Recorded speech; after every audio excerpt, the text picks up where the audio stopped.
Hi friends, నా పేరు Hari. Friends, మనం కొన్ని వెహికల్స్ అనేది పక్కన పెట్టడం వల్ల కానీ లేకపోతే బండి అనేది పాత పడినప్పుడు కానీ ట్యాంక్లో వాటర్ చేరడం వల్ల ఏదంటే ట్యాంక్ లోపల రెస్ట్ అనేది పేరుకుంటుంది. ఆ రెస్ట్ అనేది పేరుకున్నప్పుడు ఏదంటే ట్యాంక్ డ్యామేజ్ జరుగుతుంది. ట్యాంక్ డ్యామేజ్ జరిగినప్పుడు ఏంటంటే ఈ విధంగా హోల్స్ అనేది పడుద్ది.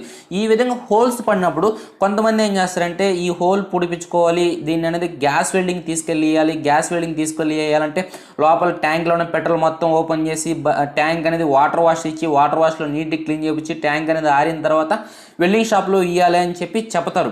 అలా వెల్డింగ్ చేయించిన వల్ల అయితే ట్యాంక్ ఇది ఒరిజినల్ పెయింటింగ్ మళ్ళీ మీరు వేయించుకున్నా సరే ఆ విధంగా క్వాలిటీ అనేది రాదు. అసలు దీన్ని ఎలా చేసుకోవాలి? మెయిన్ ఏంటంటే ఇక్కడ పడిందేమో చిన్న బొక్కే. దీనికి ఈ చిన్న బొక్కకి మనం చేసుకుంటే చిన్న పరిష్కారం చేసుకోవచ్చు.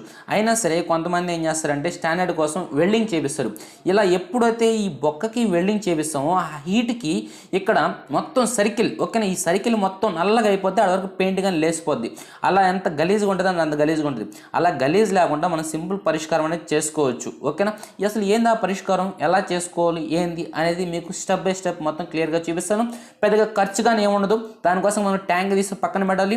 ట్యాంక్ తీసి పక్కన పెట్టిన తర్వాత కొన్ని అవర్స్, ఒక 2 అవర్స్ కానీ 3 అవర్స్ కానీ కదలకుండా ప్లేస్లో పెట్టుకోండి. ఎందుకంటే ఆల్రెడీ ట్యాంక్ లోపల పెట్రోల్ ఉంది కాబట్టి ఇక్కడ పెట్టిన మనం ఏదైనా పేస్ట్ ఎంసీలు పెడతాం కదా, ఎంసీలు అనేది కదలకుండా ఒకే ప్లేస్లో ఉంటే బాగుంటుంది.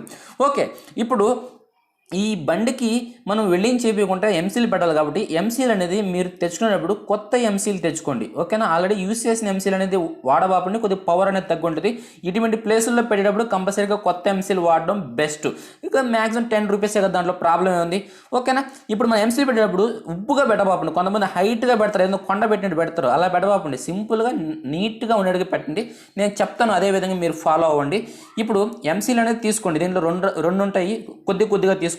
ఈ రెండు బాగా మిక్స్ చేయండి. బాగా మిక్స్ చేసిన తర్వాత కొద్దిగా దీనికి అనేది లోపల హోల్ ఉంది కదా, ఆ హోల్కి అనేది ఈ విధంగా పూయండి. ఓకేనా, లోపలికి వెళ్ళాలి. అది వెళ్ళిన తర్వాత దాంట్లో కొద్దిగా తీసుకోండి. ఓకేనా, ఆ వైట్ సర్కిల్ ఎంత ఉందో దానికి ఎంత సరిపోద్దో దాన్ని ఒక రౌండ్గా చేయండి.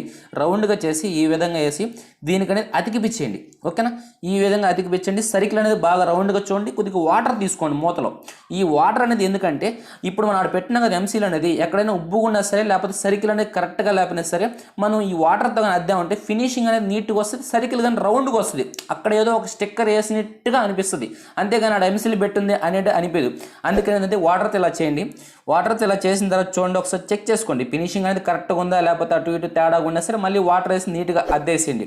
అద్దిన తర్వాత మ్యాక్సిమం ఒక 2 అవర్స్ అనేది పక్కన పెట్టండి. ఇప్పుడు నాకు లంచ్ అవర్ అయింది, నేను ఎంసీలు పెట్టేసి నేను భోజనానికి వెళ్ళిపోతాను. నేను ఇంకా ఈవినింగ్ వచ్చి ట్యాంక్ బిగిస్తాను కాబట్టి నాకు ఆరిపోద్ది. ఓకే ఫ్రెండ్స్, ఇప్పుడు మనకి ఈవినింగ్ అయితే అయిపోయింది. ఈవినింగ్ 5:30 దాకా అయిపోయింది. నేను ఈవినింగ్ వచ్చి 5:30కే కాబట్టి ఇప్పుడు ఈ ఎంసీలు అనేది ఆరిపోయింది. ఓకేనా, గట్టిగా అయిపోయింది. ఓకేనా, ఇది ఈ ముద్ద కానీ గట్టిగా అయిపోయిందంటే ఆల్మోస్ట్ మనకి ఇక్కడ పెట్టింది కానీ గట్టిగా అయిపోయింది. ఇప్పుడు ఒకసారి కానీ మీరు చెక్ చేసుకోండి. ఓకేనా, ఇలా చెక్ చేసినప్పుడు లీక్ ఏం రాదు. ఆ మచ్చ కానీ ఆ బీడింగ్లో కలిసిపోయింది, పెద్ద గలీజ్ అయితే ఏం లేదు. మనకి లీక్ కానీ ఎలాంటి ఒక చిన్న డ్రాప్ లీక్ కానీ రావడం లేదు. ఇప్పుడు ఇలా ఎంసీలు పెట్టిన వల్ల ఎప్పుడైనా ఊడిపోద్ది అంటే ఏం ఊడదు, అక్కడ ఏం తగలదు కాబట్టి ఊడడానికి అవకాశం ఉంటుంది. అందులో మనం హోల్స్ లోపల కానీ దూర్చాం కాబట్టి దాని గురించి భయపడాల్సిన అవసరం అయితే ఏం లేదు. మనం వెల్డింగ్ చేసిన వల్ల ఏంటంటే మొత్తం సర్కిల్ మొత్తం నల్లగా అయిపోద్ది. ఓకే, ఇప్పుడు ట్యాంక్ అనేది బిగిస్తాం. ఓకే ఫ్రెండ్స్, మీ కాడ కానీ R15 కానీ ఉంటే R15కి ఈ ఫ్యూల్ పంప్ ప్రాబ్లం కానీ ఉంటే మీకు పైన కార్డ్స్లో వెళ్తున్న ఆ వీడియోని చూడండి. ఫ్యూల్ పంప్ అనేది ఎలా క్లీన్ చేసుకోవాలి ఏందని చెప్పేసి మీకు ఎక్స్ప్లెయిన్ చేశాను. ఒకసారి చూడండి మీరు ఫ్యూల్ పంప్ క్లీనింగ్ గురించి. ఓకే ఫ్రెండ్స్, ఇప్పుడు ట్యాంక్ అయితే బిగించేస్తాం. మనం ట్యాంక్ బిగించిన తర్వాత ఇందాకైతే మనకి లీక్ వస్తుంది. ఇప్పుడు ఎంసీలు పెట్టాం కాబట్టి పెద్దగా అయితే ఏం కనబడడం లేదు, అది నార్మల్గానే ఉంది. అది టోటల్గా మీ కాడ ఏ బండి ఉన్నా సరే, స్పెండర్ ఉన్నా సరే, పల్సర్ ఉన్నా సరే, ఏ బండి అయినా సరే వేసుకోండి. ఈ విధంగా కవర్లు ఉంటే తీసేయండి, ఎందుకంటే దాంట్లో వాటర్ చేరి మెయిన్ ఇంకా ట్యాంక్ అనేది డ్యామేజ్ అయ్యే అవకాశం ఉంటుంది కాబట్టి అలా కవర్లు ఉంటే తీసేసి మీరు బండి అనేది ఈ విధంగా ట్యాంక్ డ్యామేజ్ వచ్చినప్పుడు ఎంసీలు అనేది పెట్టుకోవచ్చు. ఓకే ఫ్రెండ్స్, టోటల్గా అయితే మనకి బండి అయితే రెడీ అయిపోయింది పర్ఫెక్ట్గా. ఆ మచ్చగానే చూడండి, అసలు ఆ ట్యాంక్ అక్కడ బీడింగ్ కలర్లో అసలు ఏం కనబడలా, నార్మల్గా ఉంది. అది ఫ్రెండ్స్, ఏ బండికైనా సరే మీరు వెల్డింగ్ చేసుకోవాల్సిన అవసరం లేకుండా ఈ విధంగా ఒక 10 రూపీస్ ఖర్చు పెట్టుకుని ఎంసీలు అనేది పెట్టుకోవచ్చు. మీరు ట్యాంక్ ఓపెన్ చేయాల్సిన అవసరం లేదు, మీరు బండి కానీ కొనుక్కొని పెట్టేసి ఈ విధంగా ఎంసీలు అనేది పెట్టుకోవచ్చు.